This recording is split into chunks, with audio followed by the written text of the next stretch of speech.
અલીપુરા ચોકડી પર આજ રોજ રાહુલ ગાંધી ભારત જોડો ન્યાય યાત્રાનું ભવ્ય સ્વાગત કરવામાં આવ્યું, જેમાં કોંગ્રેસના મહાનુભાવ શક્તિસિંહ ગોહિલ, ચંદ્રકાંત ભથ્થુ સહિત કોંગ્રેસના કાર્યકર્તાઓ મોટી સંખ્યામાં ઉપસ્થિત રહ્યા હતા।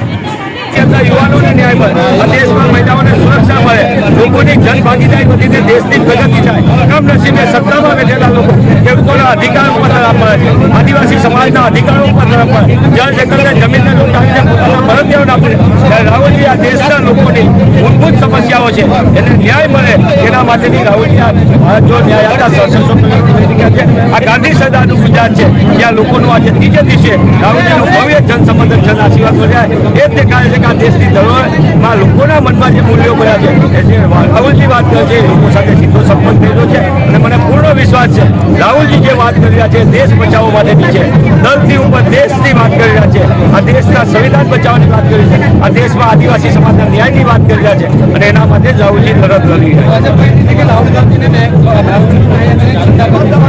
મને એમ લાગે છે કે આ એ સત્તા સ્થાને બેઠેલા લોકો છે કે સત્તામાં આવતા પહેલા લોકોને કીધું હતું કે ખેડૂતોને અમે ન્યાય આપશો। આજે ખેડૂત ખેતીને હિન્દુસ્તાન બરબાદ થયું છે, આદિવાસી સમાજ દલિત સમાજના અધિકારો ઉપર ખરાબ મારી રહી છે, ભાજપા મહિલા ઉપર દુષ્કર્મ કરવા લોકોને રાજકીય સંરક્ષણ આપી છે।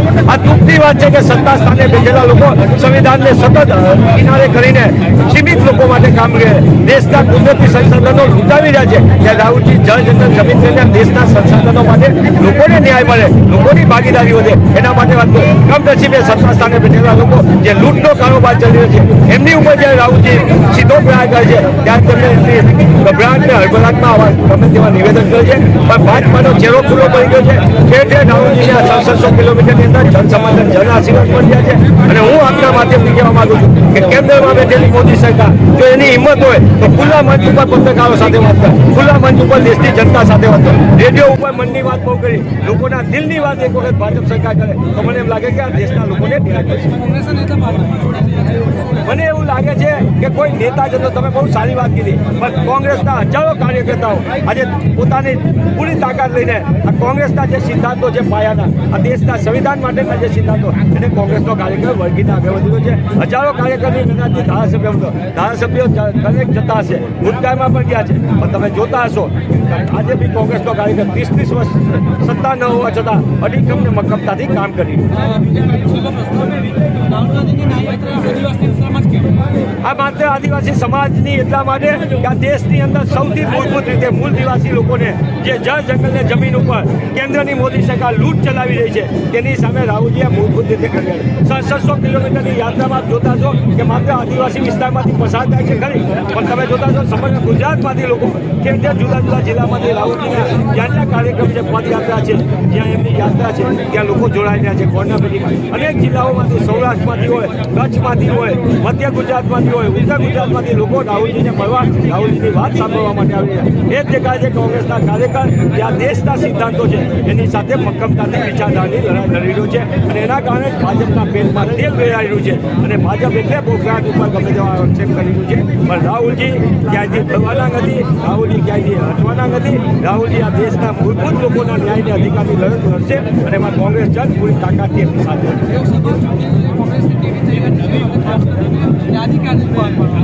ટૂંક સમયની અંદર કોંગ્રેસના ઉમેદવારોની યાદીની પ્રક્રિયા પૂર્ણરૂપ થઈ રહી છે અને ગમે ત્યારે ગઈકાલે જ એક યાદી અમારી બહાર પડી ગઈ છે અને પાર્લામેન્ટરી વોટ બાકીના ઉમેદવારની પણ કરશે, પણ મૂળભૂત રીતે કોંગ્રેસ પક્ષે સૌથી પહેલાં રાજ્યના 243 તાલુકાની અંદર બેઠકો યોજીને ઉમેદવારોની કઈ રીતે હોય, સ્થાનિક પ્રશ્નો શું હોય એની કાર્યવાહી કરી। અમારા વરિષ્ઠ નેતાઓએ દરેક લોકસભાની રીતે મૂલ્યાંકન કર્યું છે।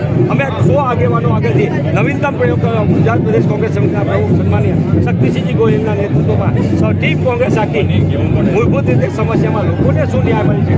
26 સાંસદો 10 વર્ષથી ભાજપના હોય ગુજરાતમાં, ગુજરાતને શું મળ્યું? ગુજરાતની જનતાને શું મળ્યું? શું ગુજરાતમાં કોઈ સારી રાષ્ટ્રીય સંસ્થા આવી? ગુજરાતના યુવાનોને રોજગાર મળ્યો? તમે 2 કરોડ રોજગારની દેશમાં વાત કરી દર વર્ષે. આ 10 વર્ષની અંદર 20 કરોડ રોજગાર તો ન આપ્યા, તમે 13 કરોડ રોજગાર છીનવી લીધા. તમે મોંઘવારી ઘટાડવાની વાત કરી, તમે મહિલાઓને મોંઘવારીનો માફી આપ્યો છે.